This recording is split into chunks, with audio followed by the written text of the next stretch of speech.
How's it been so far? Can you sort of tell us briefly what you've been up to as a group the last few days?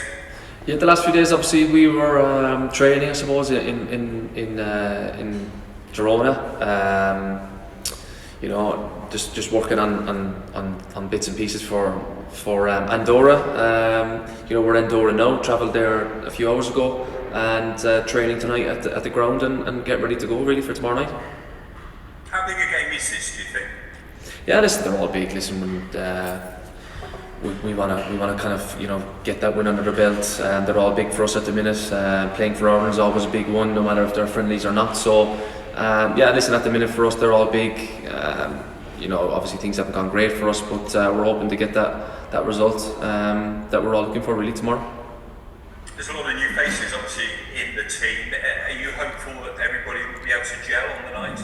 Yeah, I think that's been the story for us for the last 6 months or however long it's been. We've had new faces after new faces for all different types of reasons. So there's been chopping and changing a lot. So hopefully the lads that are here at the minute now can take their chance. Whether it's the lads that are new, whether it's the lads who are a bit more experienced. Hopefully everyone can grab the opportunity tomorrow. Thanks, Conor. No problem. Will from Off the Ball. Hi, Conor. How we doing? I was wondering, is this nice to be able to get back to an international window after the disappointment of the Championship playoff final last weekend?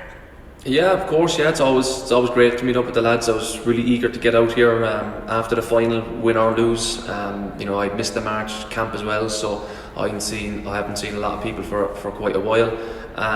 Looking forward to tomorrow night and Hungary as well, and just to get back out there and, like you said, forget about the weekend as best as possible. Obviously it was very, very disappointing, but such is life, and you have to keep cracking on and keep moving in the right direction. I know your focus is going to be on these two games coming up, but do you think about your own future this summer? Because you went out alone, you were very clear that you wanted to play games in terms of joining Swansea. You're likely to probably have a decision about your future this summer. Yeah, probably so. There's no getting away from that. Listen, firstly, we got a couple of games with Ireland, then going to have a little bit of downtime, bit of relaxed time, because we've had two pretty much back-to-back seasons. It's been pretty relentless now for a long period of time, and then we'll see what happens with the future after that. But first and foremost, there'll be obviously after these two games, I'll be heading back to Villa for pre-season and see where we go from there really. Just a final one from me, Conor. In terms of getting an extended period together as a squad, how helpful is this to actually have a lengthy training camp, because there's such a rush to go into those competitive games? Yeah, I think it's always important to get on the training pitch, get gelled. Like you said, there's new faces coming in, and there's a few older heads, and there's a bit of a mix. So no matter who comes in, we need to gel as quickly as possible. It's been nice to have a little bit of a camp, like you say, where you can get on the training pitch and get some work done. So hopefully that will stand us in good stead heading into these two games now. Thanks a lot. All right, no problem. Damien Spellman, PA, please.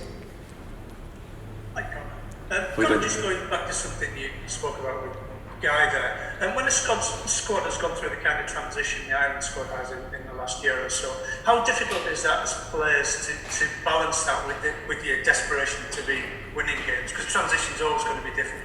Yeah, it's been really, really tough for the lads over the last year. Let's say, I think the amount of transition and chopping and changing that our squad has had has been huge. It hasn't been easy whatsoever.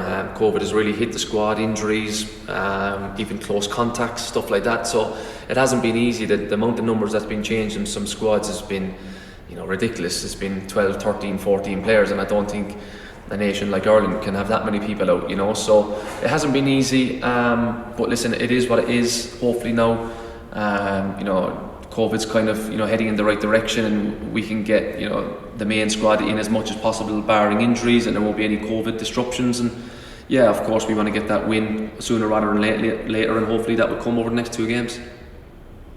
Yeah, I mean, it's important to get that monkey off the backs, isn't it? Because you're a team that's had so many good results in recent years. Yeah. Just that run has been quite tough. Yeah, it's not been easy at all. There's no getting away from that, and hopefully sooner rather than later, like we all know and want, that will be the case. That we'll get that monkey off our back, get the win that we all want, and keep moving in the right direction. Really, it's important. It'd be great for kind of the newer lads to taste victory in a green shirt. So hopefully that can come tomorrow, because it's a special feeling when you win for your country, when you win for Ireland. So yeah, it'll be brilliant. Thank you. Paul Walsh, Virgin, please. Thanks, Kieran. Hi, Conor. How are we doing? You okay? Good, thanks. Go ahead. Just wondering there, are the players confident of getting a win tomorrow? Yeah, well, yeah, of course. Why not? You know, the vibe's been good in the camp since I've come into it. You know, we've got some work on the training ground. Of course, there'll always be that little bit of a scenario in your head that you're desperate to get that result. You're desperate to get that result, but I think everyone just needs to, you know, breathe. You know, relax a little bit. It will come if you keep doing the right things. You know, repetition on the training ground to get better. And yeah, hopefully, like you said, that comes tomorrow night. So we don't have to answer any of these more questions from you. Like ask you about wins. So thank you, best of luck. No problem. Gavin Cooney, please. Hi Conor, How we doing? with longer time at the training ground and fewer games to play in this window, can you give us an insight into the kind of things that you've been able to work on in the training ground that you haven't been able to do up to now? Yeah, it's just been more training sessions, more detail, more work as a team on our strengths, what we need to improve on, and just a kind of a general mix of all different types and bits and pieces. You know, everything obviously at the minute probably for us needs to, you know, get better to win games of football. So there's been times over the last few days since I've joined anyway, where we've been working on improving all aspects of our games to become stronger, to become better, and hopefully that will show over the next 2 games and show that we've been working on the right things and become better as a team. Yeah, and in terms of getting better, is there anything in particular that the manager's been stressing, one aspect of the game that you have to improve?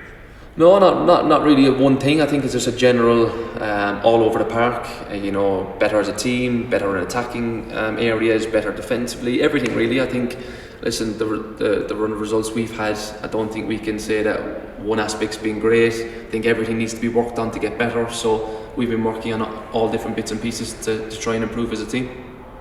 Thanks, Conor. No problem. Ed Leahy, RTE. Hi Conor, how are you doing? How we doing? Conor, just looking, I suppose, one area of the team over consecutive campaigns has struggled with is just putting the ball in the back of the net. Yeah. Under the last regime, I suppose, Mick's theory was pretty simple: get bodies in the box, get the ball in the box, and goals should come. Can you give us any sort of insight into what Stephen has been working on in terms of where those goals can come from, and whether there's a sort of a confidence issue, a decision-making issue as well, and just a bit more, is he pushing as well, I suppose, just to have a bit more confidence at maybe shooting from long range, like which you're very adept of, obviously, but that sort of aspect as well as just the basics. Is there anything else he's working on? No, I just think everyone needs to chip in with goals. Strikers, midfielders, wingers. If lads can get on the end of things from set pieces, everyone needs to kind of be able to chip in. You know, it's not been easy, obviously, like you said. Goal scoring hasn't been our best trait, but there has been a couple of goals scored over the last couple of games, which has been great. Obviously, the March one, we managed to score a few. You know, against Serbia and one against Qatar. So, no, listen, I think in terms of that, everyone needs to chip in a little bit. It's not all down to the strikers. But like when we defend, it's not all down to the defenders. You know, you defend as a team. So I think it just needs to be spread out a little bit. Yeah, hopefully that will be the case. And then can I just ask you about, I suppose, the dynamic in the squad? Because there's so many, you know, you've been one of the senior players, but there's so many younger players coming through. Is it more of an open sort of atmosphere in terms of there's no specific senior sort of group, but as you know, almost everybody is contributing? Is that a good thing, do you think? Yeah, it's brilliant. It's brilliant. It's very, very exciting. I think it's very, very exciting that there's such a young squad here with a sprinkle of older heads. But at the same time, that's tough because the younger lads are learning on the job. You know, it's not easy to go out there and perform at international level when you're new in the squad. So they're experiencing tough times at the minute. Obviously, the older lads are experiencing tough times at the minute, but hopefully that will bring out the characters that you want to make you stronger and to make you move forward in a stronger way. So, yeah, the younger lads obviously, you know, they're in the squad for a reason, because the manager feels like they can perform, and hopefully that will be the case, in the games now and moving forward. But it only can be beneficial to the squad, the more the younger lads can learn from these experiences, and when they become, in their mid-20s, or the older heads when they become older, they'll learn from all these experiences, which is great.